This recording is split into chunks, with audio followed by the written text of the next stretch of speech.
10 victories in the past 11 seasons, the men's lightweight quadruple scull has become something of an Italian benefit.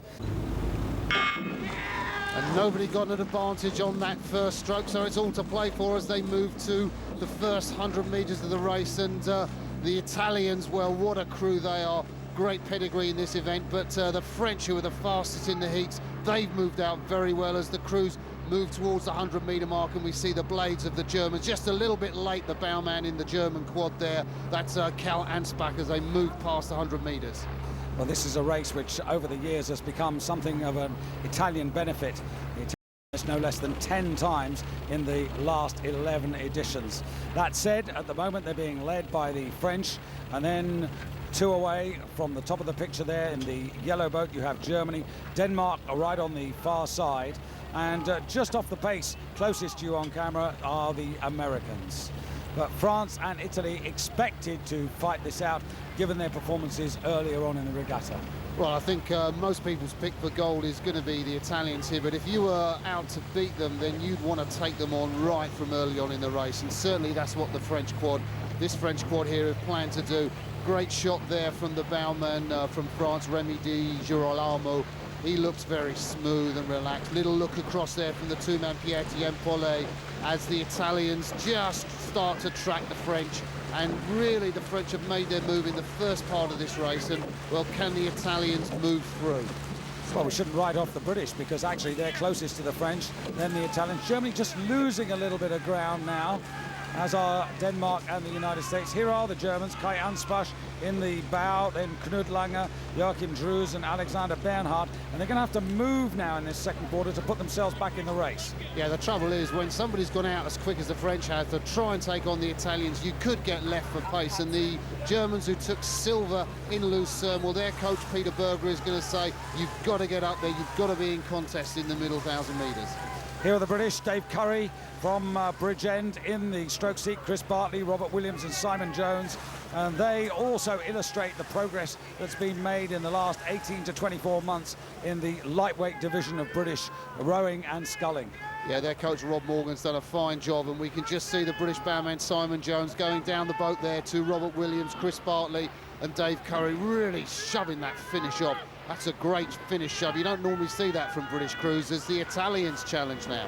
Yeah, the Italians are challenging, and they've got the wonderful Leonardo Pettinari in the bow there, a man with massive experience, and if they're to defeat the French, I think he may well have a lot to do with this, but a lot of the French hopes rest on the shoulders of the man in the stroke seat there, Frederic Dufour, who took a bronze medal in the lightweight double sculls last season in Eton, but hasn't found his way into the lightweight double on this occasion. Coming to the half distance now, Italy just snatching, I think, the lead from France right on the line there.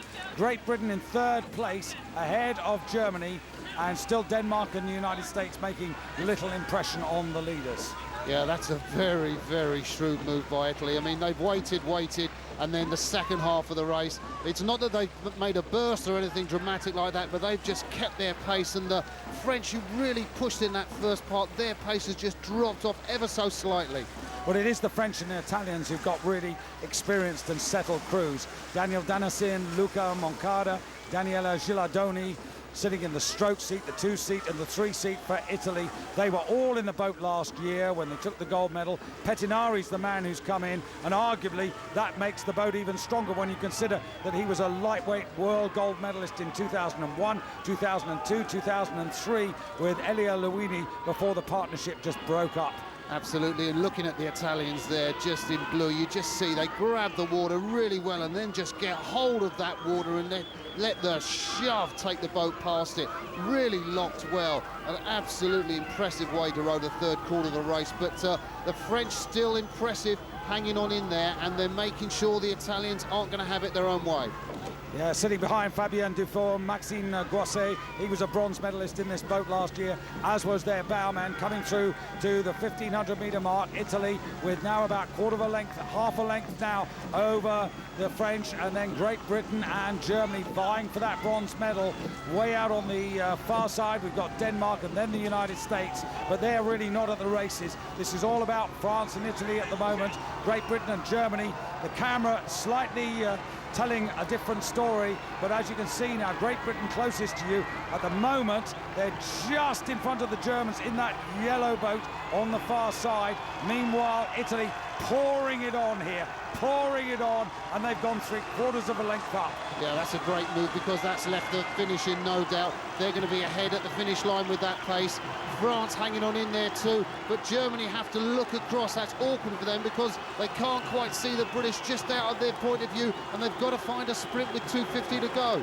Yeah, always difficult when you have to look across. It's just the moment where you might unbalance yourself and the boat. Absolutely. And we've seen that happen early in the championships, but Germany still can't find the sprint despite all those flags waving in the grandstand. And I think it's the British in that bronze medal position. Yeah, just about there, but it's Italy being chased home by France. Germany on the far side. It is Great Britain in third place, and you can see they're convincingly in third place. And Dave Curry, Chris Bartley, Robert Williams and Simon Jones really sprinting now. And look at them, they're really beginning to close down a little bit on the French now. Italy secure in the gold medal position, coming right up to the line now. And this is a gold medal for Italy in the men's lightweight quadruple sculls from France, from Great Britain. A spirited finish from the British, and they left the Germans with absolutely no hope. Denmark just ahead of the United States. And there goes Leonardo Pettinari. Where does he find the energy from to stand up? I guess he wants to make a point. This time for the Italians, Great Britain impressive finishers in 1:31.24 for the last quarter. So job done. Pettinari and his mates, no doubt, will shortly be taking a keen interest in the Italian lightweight double.